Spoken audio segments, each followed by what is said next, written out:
but I wanted to get involved myself. As we will hear, there's been a lot of great legal work and community organizing against this, but there's a possibility that this project could get through the courts and get approved, and in that case it's going to be down to people on the ground doing what it takes to stop the project. So the basic problem here is Las Vegas. This is Las Vegas in 1973, and this is Las Vegas in 2000, so that's 14 years ago now.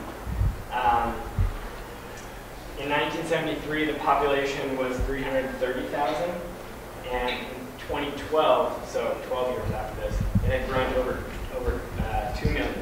So the city has doubled in size 3 times in 40 years. It's easy to pick on Las Vegas. People do it a lot. There's sort of this idea that there's a city in the middle of the desert, which is true. You know, it doesn't really make sense to have a settlement of this size there. Maybe a small town or something. But it's just not sustainable. And like most of the major cities of the Southwest, Phoenix, Tucson, San Diego, LA, Las Vegas gets its drinking water from the Colorado River. So this is Lake Mead, which is a reservoir outside of Las Vegas that's created by the Hoover Dam. And it's the largest reservoir in the U.S. It's on the Colorado River. And the water levels on Lake Mead have been dropping for about 15 years. So there are 8 million people using the drinking water from Lake Mead, and it's also used to irrigate crops, which actually is a much larger pull from the reservoir than the drinking water and the residential water use is.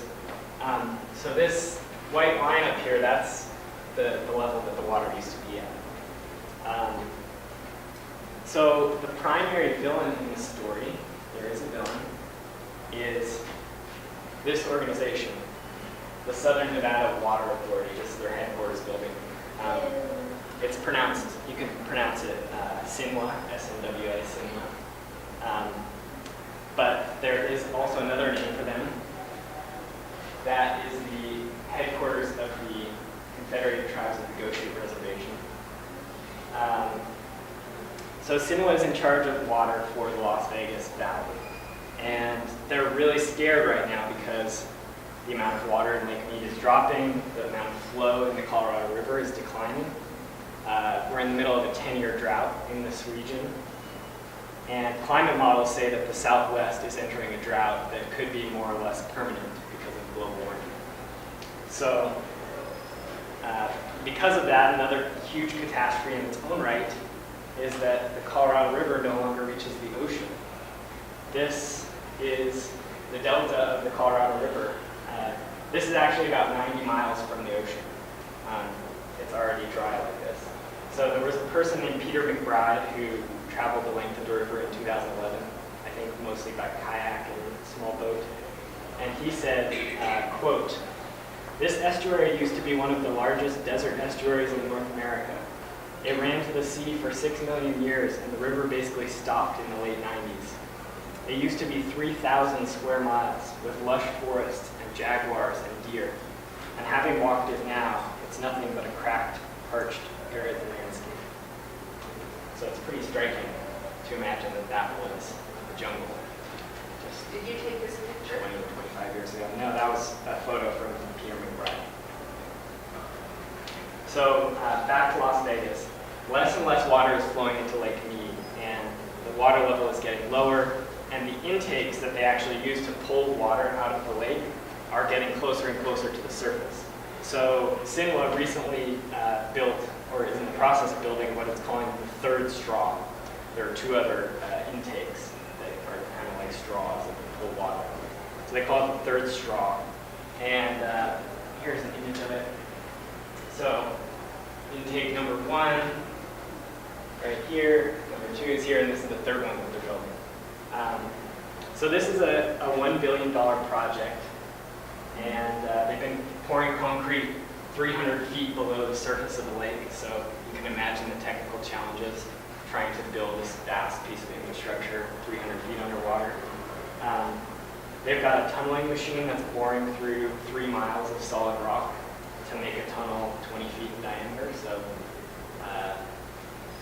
larger than the size of this room, or perhaps around the size of this room. There was already one worker killed in the process of this construction last June. So the third straw is the largest and most expensive project in history of the Southern Nevada Water Authority. But what they're planning next is going to dwarf even this. Sinwa is still worried about water demand being higher than the Colorado River can support in the future. And so this is their solution. This is their website about it. I'll read what it says. It says, the Southern Nevada Water Authority has proposed a buried pipeline system to convey groundwater from central and eastern Nevada to southern Nevada to enhance the area's limited water resources. It's a very diplomatic way of putting it. Here's the translation. They want to build a series of wells to pump groundwater from this area of rural Nevada down to Las Vegas. So Vegas is around here. This is the Utah-Nevada border right here. And this is the area they want to pump water from. So we're up here. This is Salt Lake. So many of you know, I'm sure, that it's kind of been a contentious issue in this area, the issue of these wells right up here in Snake Valley, because water in Snake Valley flows from north to south down the valley into Nevada. And so the governor has been worried, well, people have been worried and have forced the governor to take action and say that you can't take our water out from us in Snake Valley. For now, at least, that's the situation there. So we have to remember that Nevada is the driest state in the U.S. The average rainfall is 9.5 inches per year. And this project proposes pumping 200,000 acre-feet per year of water. So you might be asking, what the heck is an acre-foot of water? I know I did. It's just the amount of water that's required to cover an acre of land, 150. So 326,000 gallons is 1 acre-foot. So And how many acre-feet is it that? This project is 200,000 acre-feet per year. So that's 65 billion gallons per year. I don't know if any of you have been to this region of Nevada, but that's it. Oh, no, that's the wrong slide. Doesn't look much like that. Looks a little bit more like that. They want to take all this water from a desert. Now that's kind of a bleak picture. I chose that one purposefully. Oh, that was too quick. Some people might respond that, okay, this is a desert, there's nothing here, there's no people, there's nothing out there, why not suck the water from there to support, the economic vitality and the culture of the city. There are a few responses to that. I just want to go through a few of them. The first argument is about, there being no people out there, and it's just not true. The region is full of small farms, ranches. There are several indigenous nations. There are a few bigger towns like Ely. This is one of the ranches out there. The second argument is that there's nothing else. Besides being no people, there's nothing else out there, and that can be further from the truth. This is the hillside near Cave Valley, which is one of the valleys that they want to pump. This region is some of the best elk habitat in the entire state of Nevada. This is a region, just the region right where they're trying to pump from, has 6 wilderness areas, as well as Great Basin National Park. This is a photo looking across Spring Valley at Great Basin National Park there. I believe that's Mount Wheeler, which is, or Wheeler Peak, which is over 13,000 feet. I think it's the highest mountain in Nevada. So Great Basin National Park is a huge driver of tourism. These are some of the creatures that you can find in Great Basin National Park. Bristlecone pines, which are those trees that can grow to be 4,000 plus years old. The Great Basin National Park is actually the location where the oldest known bristlecone pine was found, but they, in the process of discovering how old it was, they killed it, the scientists did. So that's kind of ironic. but now the oldest one's in California, in the Sierras somewhere, I think. But lots of bristlecone pine up in the mountains. You've got cougars, Rocky Mountain elk, bonneville trout. Let's see. Other species documented in the park include bobcats, marmots, mountain sheep, mule deer, skunk, shrew, ringtail cat, ermine, spadefoot toads, leopard frogs, pronghorn antelope, coyotes, kit foxes, and badgers, just to name a few. So this image shows a test well. This is the wellhead that's already been dug by the Southern Nevada Water Authority. So in this photo, Great Basin National Park is directly behind the camera, and this is looking across Spring Valley.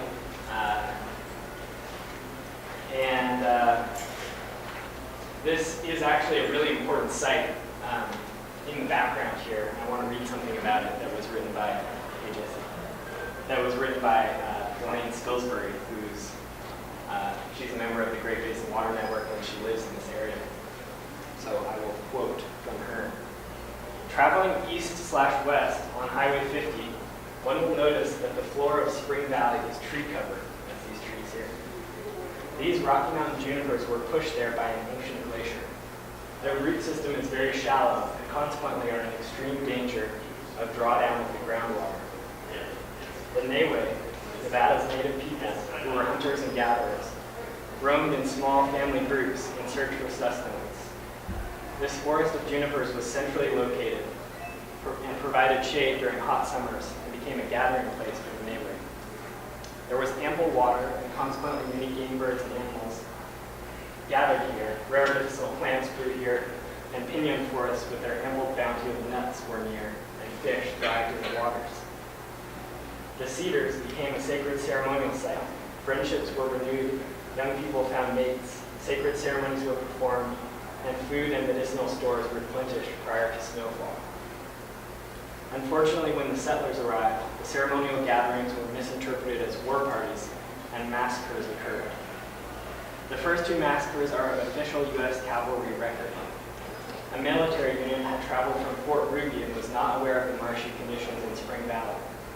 Soon after the attack order was given, many of the cavalry ponies were mired in Spring Valley mud, so most of the intended victims escaped. The Nehweh, now called Shoshone, were not so fortunate at the second military massacre. Many were murdered in the second skirmish. Written reports state that men's penises were cut off and shoved into their mouths, and tree branches were shoved into women's vaginas. The third cavalry massacre was abandoned when the attackers became aware that the gathering was not a war party, but Nehweh gathering pine nuts. The final massacre of the Nehweh, or the Great Basin Shoshone, was by vigilantes, so there is no official military record.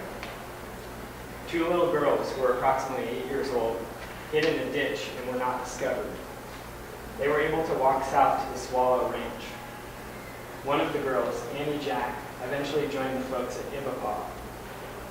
Mammy, as she was named by the Swallows, became Mammy Swallow and lived with the Swallow family until she married a hired hand, Joe Joseph, a Paiute from Shivitz. The Josephs made Baker, Nevada their home. So that was written by Elaine Spilsbury. And that woman, Mammy Swallow, was her grandmother who survived the massacre. So we can see that beyond the impacts on farms, ranches, wildlife habitat, national parks, the native people of this region are really worried about this sacred and very important site to them being destroyed and wiped out by this water bed. So this is a bit further north. This is the Deep Creek Mountain Range, and Confederated Tribes, the Goshu Reservation is right in this area here. And they're worried about their springs, their sacred springs, which come out of the hills here, about them losing their water because they're only one valley away from the area that they want to pump water out of. And some have said, for example, Rupert Steele, the former tribal chairman of the Confederate Tribes, he said that he's prepared to stand in front of the bulldozers, if that's what's necessary to stop the water grab.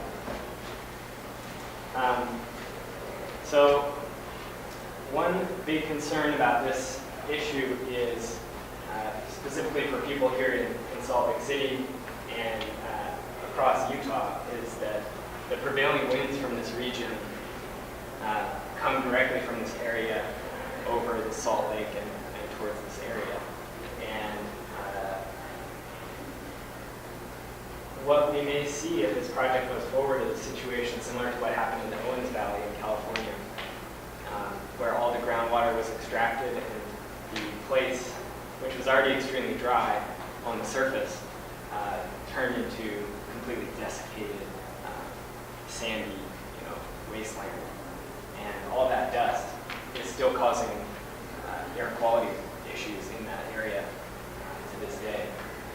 So this is just a sign on the road out there right now. It's already kind of a dusty place. But if this water grab project goes through, there's a good chance that it could really contribute to the air quality issues that we have in Salt Lake. So I want to ask Jessica to come up right now. Jessica has been organizing with a lot of other folks on clean air stuff in Salt Lake City, so she's going to talk about connections between this and clean air. Hi, friend. So I work with a couple groups, the Utah Tar Sands Resistance and Peaceful Uprising, as some of you also do.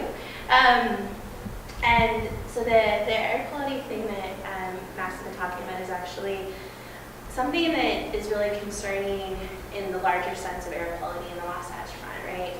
One of the issues that the dust would contribute is actually the snowpack in the Wasatch Front and throughout that region. It basically makes it so there's no snow. And the snow that is there is polluted and it becomes less and less and less and less and less, right? Drawing this into actually what Max was talking about before when we talk about the Colorado River, that's also a big concern because a lot of the water from the Colorado River actually gets its start here, right? So if there's no snowpack, then the water dries out. Also, if there's no snowpack, a lot of the tourism that happens in Utah goes away. Air quality in Utah right now is a big issue because of the inversion. This dust issue would be contributing to that, not just during inversion season, but year-round. The valley, the bowl that we all live in, right? Basically pollutants and things within the air just tend to stick here and stay here and they don't go away. Some of the stuff that my groups and other groups have been working on right now are trying to stop basically the industry polluters. So the 5 refineries that exist within the Wasatch Front, Kennecott copper mines, which the mine itself actually contributes a lot of this type of pollution with a lot of dust going up in the air, as well as Stericycle, which is a medical waste incinerator. So we're already dealing with a lot of stuff. We've got a lot of stuff in our air shed that needs to be dealt with. This, on top of all of that, is just kind of like one more thing that will kill us all.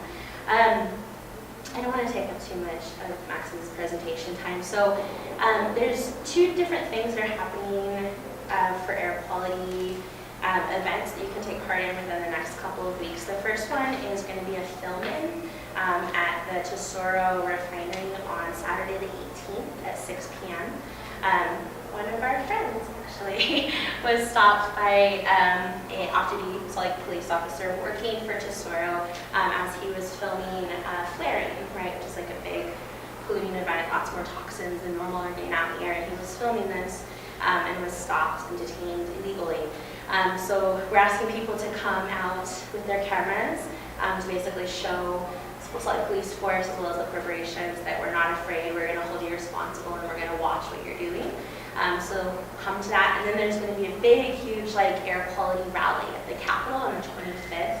So there's these flyers, and this is all of air quality Utah is going to be coming. Utah Physicians for a Healthy Environment, Utah Moms for Clean Air, a lot of different student groups. Just basically everybody who is concerned about air quality, we want everybody to come together just to have a big mass. This is hopefully going to kick off a good season for things like direct action, as well as other things leading up to, but not limited to, things happening. A water grab, whether it's a tar sands mine in eastern Utah, like they all contribute to the same thing, right? We use the term energy corridor. um, and taking a stand and being able to do things like going and doing a filament or blockading a mining road or blockading a water pipe, like those things are very, very important. But doing things like these rallies are also really important, right? It's those big public show. So, do you guys have any questions? Like most, like this half of the room, I know everybody is like got the whole tar sands thing. Like, do you guys have any questions? Yes, Denise. How is it that the dust and dirt in the air reduces the snowpack? So my understanding, this was actually something that Rick was talking about last year when he was here. Rick is one of the guys with the Ghost Shoots who's working on this from the reservation. And my understanding is basically like, because there's so much dirt actually holding within the air, is that when basically like the water cycle is working and the snow starts falling, is that the dirt gets mixed up with the water, and rather than having like nice fluffy snow, you're basically getting just like mud. Oh, So it's making the snow heavier and Yeah. the back is denser. Yeah. not- I can add to Oh, that. great. So the research on this, you have white snow and you have dust landing on it. It absorbs more sunlight because it's darker. And that process melts the snow. And that's what causes the problem, because the snow melt will happen sooner. And probably than cause more normal. evaporation instead of groundwater. Both, Yeah. yeah. Do you want to talk about tar sands Yeah. for a minute too? Sure. So you guys know anything at all about tar sands? What tar sands are? So up in Canada, there's a big, huge, giant tar sands pit that's the size of Florida.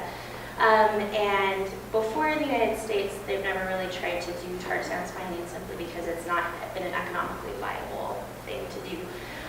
But because people are kind of like doing this last grasp of like, oh no, we need some type of fossil fuel to continue this lifestyle, they decided that they're going to strive to do tar sands mining in eastern Utah. So the first commercial mine, they have right now a test pit in eastern Utah. It's a place called Pierre Springs. The company is a Canadian company called U.S. Oil Sands, which is ironic. And they are kind of like the foot soldier coming in. There's a bunch of other groups, specifically in Utah, but also around the country. There's another company that's wanting to mine tar sands in Alabama. And basically, like we, as this small group of like ragtag Utahns and like people within the bioregion, Four Corners area, have decided, okay, like this is the sand. So tar sands and oil shell right now are the two things that we're working on, simply because they are really, really destructive. The process that is required for them to do this requires strip mining, requires clear cutting of large areas. Actually, when Max was showing these photos, like the region actually looks very, very similar. And the things that people always say about Eastern Utah is the same thing that they're saying about Snake Valley, is that, well, it's ugly, it's dry, there's nothing out there. But it's really like a beautiful, diverse like place. It just happens to also be a dry desert place because that's the region that we're in. And it's really one of the most, like, as far as life goes, like a really most diverse place that I've been in Utah. It's difficult to go out there. This project has been going on for the last couple of years as far as their test project. And every time we go out there, it gets bigger and bigger and bigger. U.S. Oil Sands right now has gotten their financial backing from some pretty shady sources, people who like put their money into things, make a bunch of money, and then like go away and leave people holding like a dirty mess. So they right now are preparing to get ready for like full-scale production. Right now, we don't know what that's going to look like, what that means. They have 32,000 acres out in eastern Utah. As I mentioned before, they're the first project. There's a lot of other projects that are going on with oil shell. So it's slightly different as far as the actual fuel that you're getting out. Tar sands will do bitumen, which is like a crude oil. Oil shell produces kerosene. And the projects themselves, as far as the destructive nature of them, the clear cutting and the strip mining, very, very similar. There's 2 companies right now who are set to full-scale production in eastern Utah for that, Enefit, which is owned by the state of Estonia, and Redleaf. So those are the 3 things that we're kind of focusing all of our time and energy on. And they're doing very similar things as far as water. They right now are tapping into an aquifer. Jesse, do you remember the name of the aquifer? Remember the name of the aquifer? Okay, sorry, bad accuracy.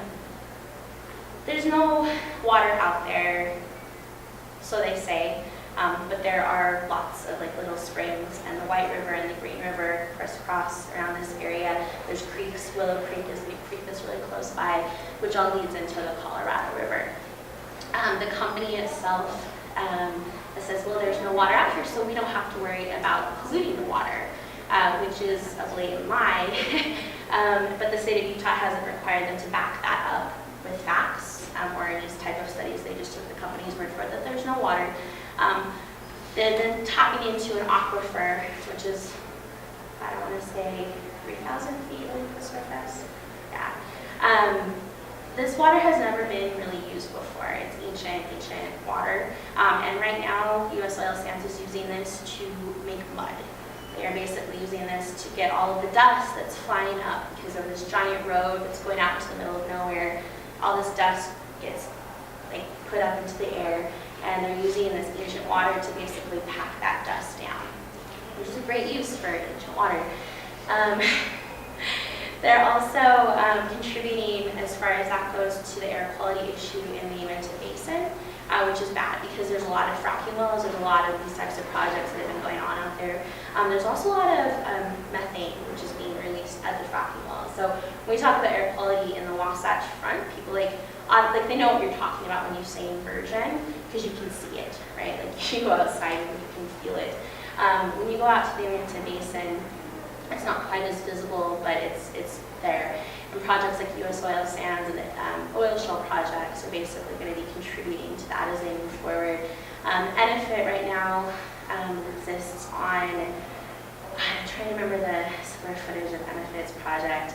They are pretty close to where U.S. Oil Sands is, but that area is much flatter. U.S. Oil Sands, all of their 30,000 acres exists within like these beautiful valleys, like plateaus.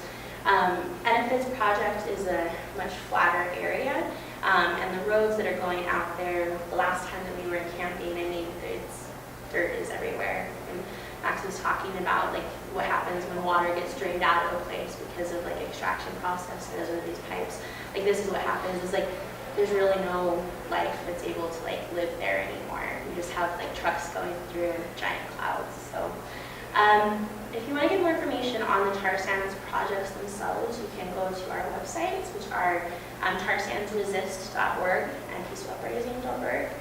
We've got information about U.S. Oil Sands and the other projects, as well as like what we have done to stop those, whether that's been direct actions or other types of campaigns. Does anyone have any questions before I hand this back over to Max? Cool, thank you. The only thing I would add to that is just that in terms of the connections to the water grab project, I think there are several.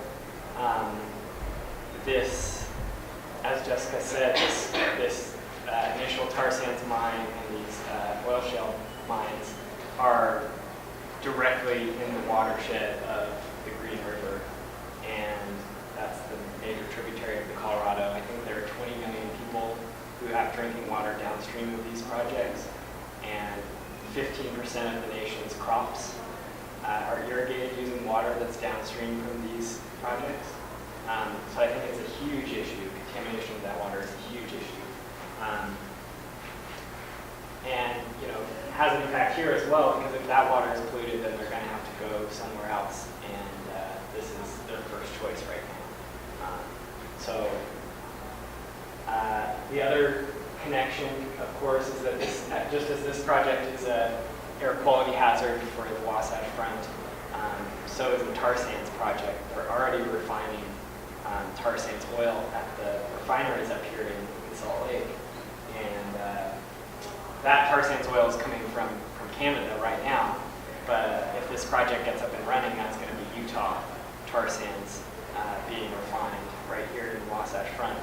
And the science has shown that refining tar sands oil, which is basically, kind of bottom of the barrel stuff. They've ran out of all the good, easy to get oils, and now they're doing strip mining. I mean, you go out there and it's not like this stuff is liquid oil. They're basically turning rock into oil. And it produces a lot more emissions and a lot more pollution of various types in the refining process. So those are just a few of the connections. So I want to ask Terry Marasco to come up next. Terry used to live out in Baker, Nevada, in this region, and was involved in starting some of the community groups out there that are still fighting this project. And Terry's going to update us a little bit on the legal battles that have been going on about this project and some of the history, because it's been long. I just got out of surgery. So. Oh, okay. Great. If you would put that map you have, Snake Valley up there. Yeah. So in 2004, I bought a motel in Baker, Nevada. It's still on it. Built a restaurant. Knowing at the time that the water grab was about to happen. The water grab has been on file since 1989. Shortly after it was conceived at Mulroy, who used to be a Sunrock director, recently retired, called it the stupidest idea she's ever heard, but yet, since that time, she's pursued it.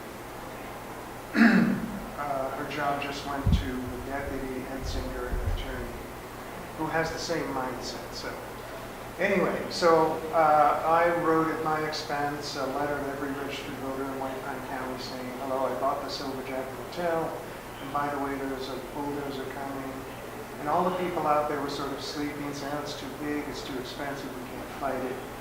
But we formed the Snake Valley Citizens Alliance, which grew to the current Great Basin Water Network.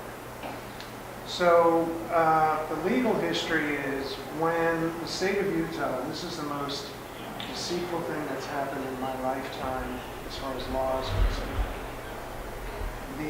One of the deputy attorney generals in Utah ran around with this committee proposing this project on the Utah side and said that we're wasting our time and there have been no Supreme Court cases that support any such resolution to projects like this or stopping them.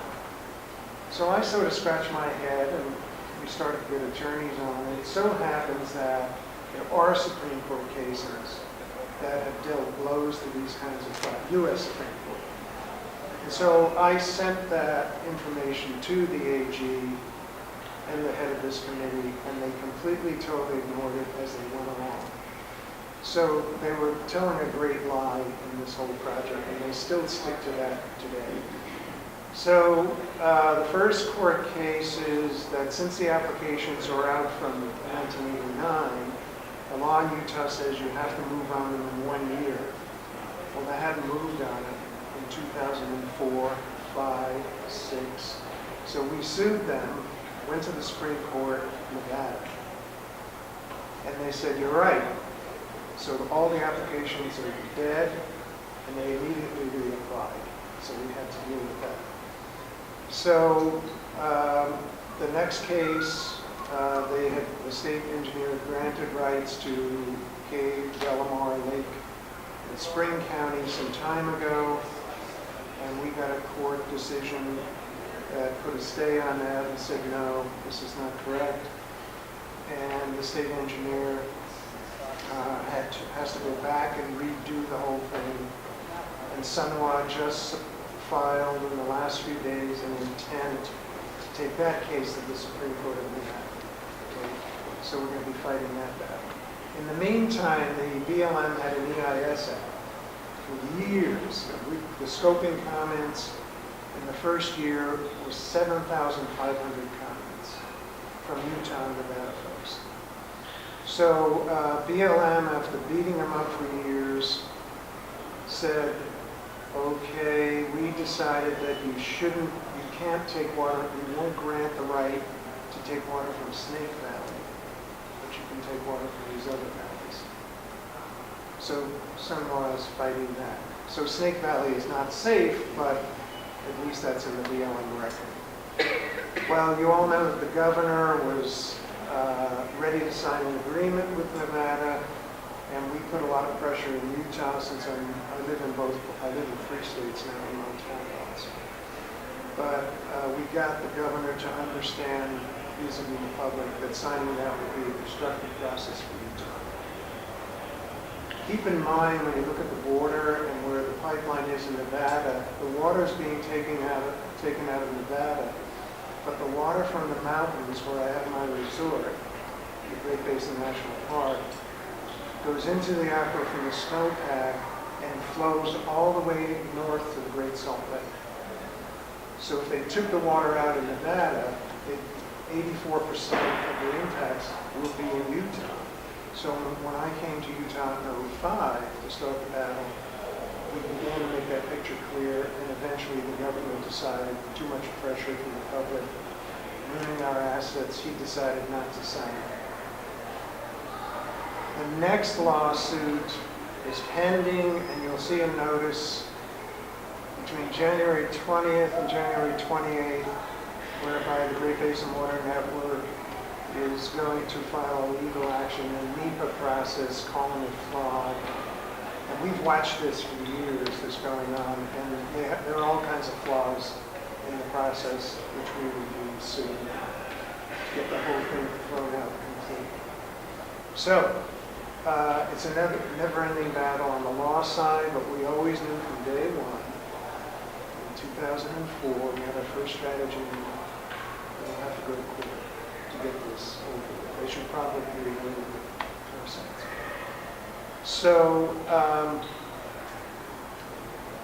Spring Valley is the valley just west of us that we were showing pictures of, is one of the most wet valleys in Nevada because it's two-sided mountains. One side is 13,000-foot Snake Valley, real peak, and the other side is some other mountains I can't remember the name.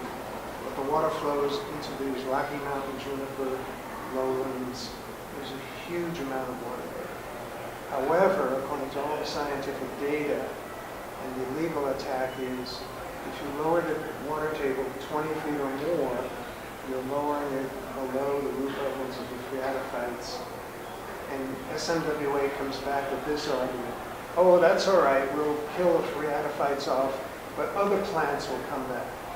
Well, those other plants will be cheatgrass, non-native species, and tend to be grass-like, which, by the way, happen to burn fast and cause all kinds of other problems. So, I mean, they're convoluted arguments and unbelievable. So,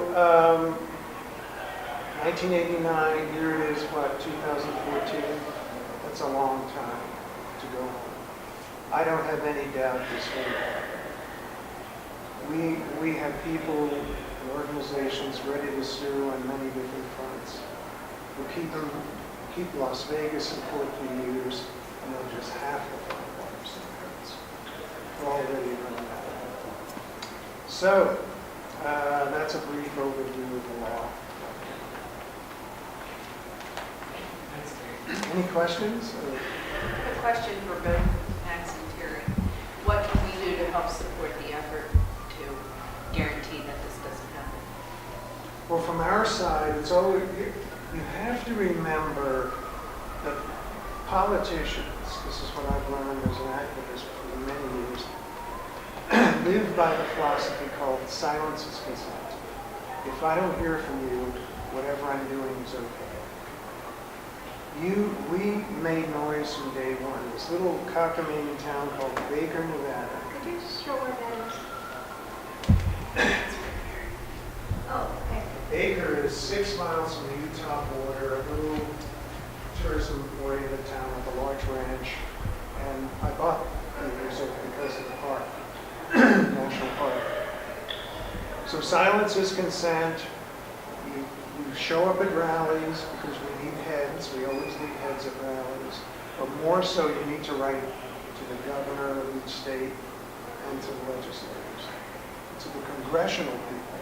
The congressional people have been irresponsibly silent, absolutely zero on this issue. So, writing to them, but more so Gary, her just hammer him, this is a bad idea. Thanks for not signing. Please don't ever sign this. By the way, the law says, I forgot one major piece,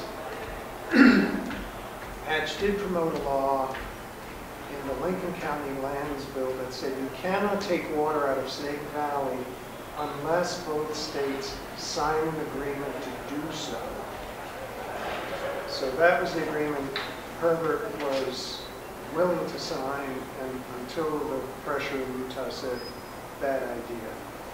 So if that never gets signed, Nevada could conceivably take the water, but Utah would go to the Supreme Court and say, you can't take it because 84% of the impacts are Utah. What was the response from the Nevada officials when Herbert refused to sign? They were amazed, right? And Mulroy went into overdrive. We're going to sue you. We're going to take the water anyway. We're going to be up the creek. And Herbert ignored that. And they have in their hands, and they have for years, that they could do this issue. Why do you think that congressional people aren't getting involved? Because it's a battle between two states, or? Well, that's why they should be involved. But Hatch, at that level, they believe it's a good idea to sign these agreements, interstate water agreements. But there, in our view, as a motel owner, it ruined my business. There's no good reason to sign these agreements. So it's a puzzle in some way.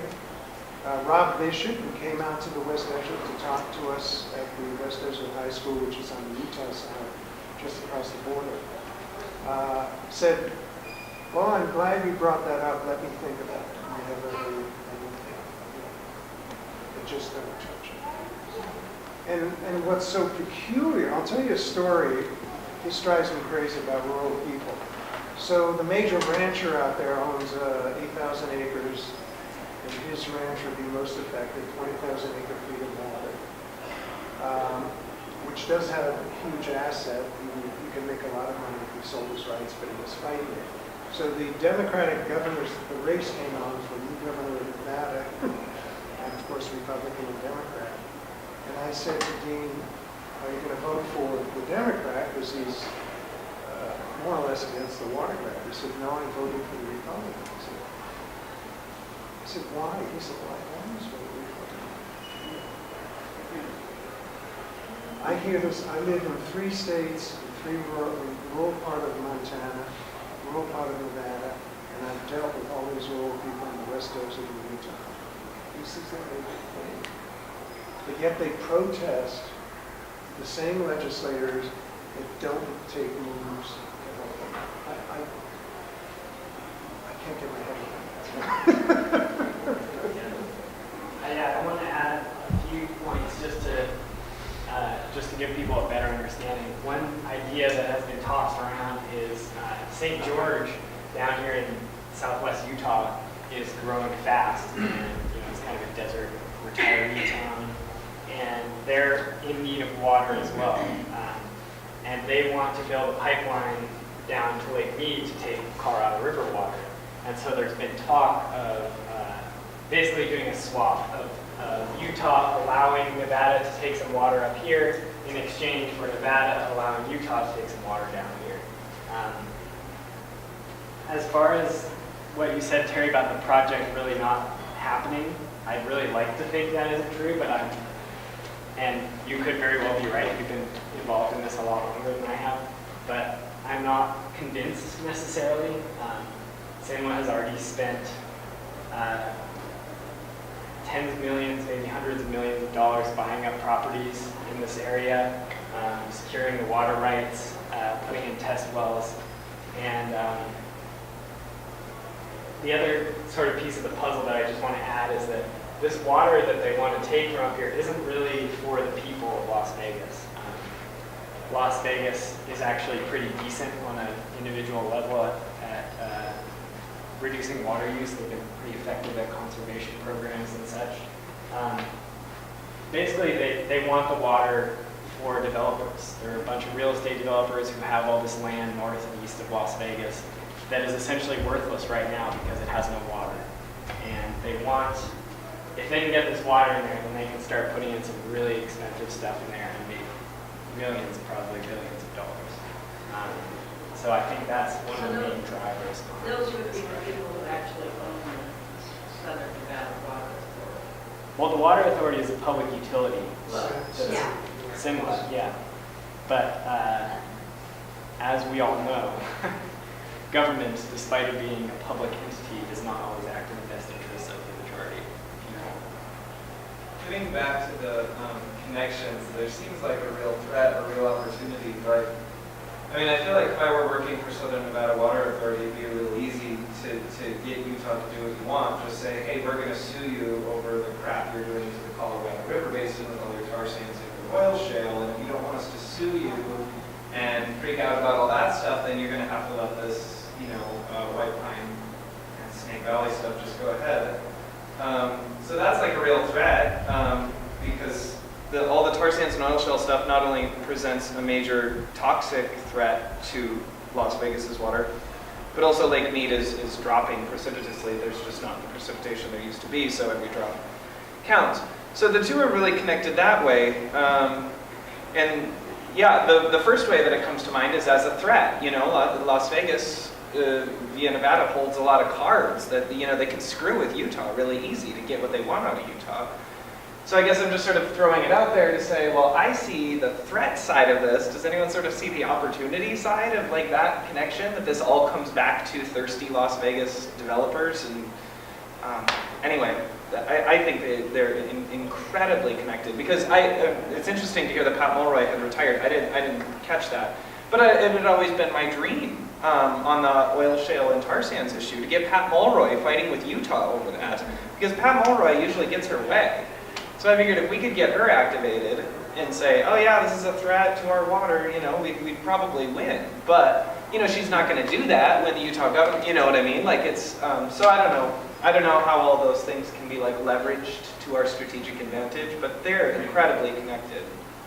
Well, I would disagree strongly with Max on whether or not this is going forward. We've won every court battle. We have more ammunition on the legal side that hasn't been exercised coming up again in the NEPA process. We've researched it thoroughly. It'll take years. They don't intend to build a thing anyway for a number of years out. The other weird side of this is, and Utah has this in mind, Utah has applications for water in Snake Valley to take that water out and move it to other parts of Utah. So that is probably one of the reasons Herbert didn't sign it, because his own asset to reject and use elsewhere. But that battle will go on and on. So Mulroy's gone. This new guy is not new. He's been there a long time. He's an attorney. I know him personally. Same mindset. There is some hope that it will change. The problem he has is Mulroy was never her own person. She was owned by the money in Las Vegas.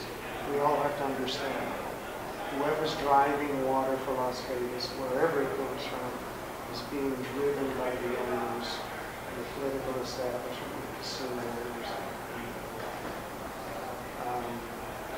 But at some point, there's got to be a turn where they say, you've been fighting this long enough.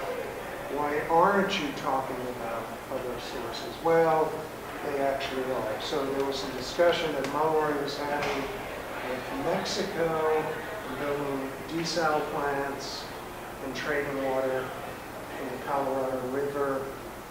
So the desal plant would go to California and we'd get some California water and all these convoluted, non-sustainable ways to drain the Colorado and everything else in the way. So anyway, getting back to your question, just you've got to You've got to write to your legislators. You've got to be seen. Silence is consent. They think everything they do is okay. Is there an organization that you're working with who's doing the lawsuits, initiating lawsuits? Great Basin Water Network. We originally it was interesting. The first $2 million we got when there was a little group out of White Pine County was from a man who made millions of dollars on, I think, bottled water in Switzerland, and set up a foundation in Sausalito, California, and found us. And for 2 or 3 years, he's given about $4 million. But the crash, the stock market crash, kind of drained him, and I think he pulled out pretty much. But now we raise money from other organizations. So that's another thing you can do, is contribute to the Great Basin Water Program. Cool. Well, to respond a bit to what you were saying, Denise, as well. I think people really need to be aware of this. I think, especially in Las Vegas itself, I don't think enough people are aware of this project and what it means. People there, if this were to get built, they were talking about adding maybe $50, maybe $100 per month to their water bill for something like 30 years. So, huge debt. I think it's going to take more people getting involved to stop this. And one thing that we've been doing with the tar sands fight is going out and camping in the area of the tar sands mine and starting to learn about the land there and build a personal connection to the place. I think people will definitely fight for a place a lot more when they have personal, physical experience with it than if they only read about it or hear somebody talk about it. So next year this coming spring, for the second year in a row, this will be the second annual time, we're doing a tour of the area that's going to be affected by the water grab. So we're going to go out there Memorial Day weekend, and we're going to camp, we're going to explore the area, we're going to meet up with some indigenous people out there from that area to talk about some of the sacred and important cultural sites out there. I was stunned going out there, just how beautiful it was. I'd heard that it was this bleak desert. This photo in the background, this is sunset over Cave Valley, I believe. And it's really one of the most beautiful places I've ever seen, that whole area. So I really recommend everyone to come. If you sign up out there, we'll be sending out more information about that as it comes up. But yeah, we're going to go camp out there. It's going to be a lot of fun. And I think that is a important step that people can take to start to feel the passion to fight for this place more powerfully. So that's all I have for today. Does anyone have any questions or anything they want to bring up before we finish up? Okay. Oh, by the way, one of our greatest allies is in fact the tribes. The Goshutes in the north, they have a reservation on both sides of Nevada and Utah, and the Shoshone. So they are coming in as a separate nation, and they're also already digging their heels on the legal side. So, and they haven't even started to exercise their rights on this, except certainly protest and some of the things Max has talked about. But they're ready to start putting the pressure as well. Do they have special rights? They have a country. They're another country. All of the reservations are actually another nation, and they have extra rights in that sense. And of course, the pipeline. If you get back to the picture of the pipeline, let's say that's the end where it actually stops where my hotel is. I could throw rocks at the last well they found. And the Goshutes are up here about 60 miles north, and the Shoshone Reservation is 60 miles west. So, by the way, the original pipeline, another thought, and there's still talk, was going all the way into Elko County. And we have original maps of that, which they've since withdrawn when they've started making a lot of noise. But they have been running around Elko County thinking about buying ranches up there. So the ranch purchase hasn't been good for them. They're losing their butts. They're not ranchers, but they have people running them. And they promise not to use the ranch water, but that's goes back to us. Did you have any reaction to that linkage that Jesse was making about threat and opportunity to combine these issues? We haven't thought about that. That hasn't been talked about yet, but I'll certainly raise it in the Great Basin Water Record or tables as a possibility and see what happens there. But again, what frightens me most is that Utah is eyeballing the water as well. And Utah is totally pro-fossil, and they'll do anything necessary to get stuff out of it. And do you know where they would want to use that water? In St. George and those other towns, Cedar City. Yeah, there are a series of valleys, Snake Valley's here, and then there's Hamlin Valley and others that run out into Utah, where there is water, and these places are almost totally unpopulated. And so they don't have any ranch use or any other, so they see that as something to go after, ignore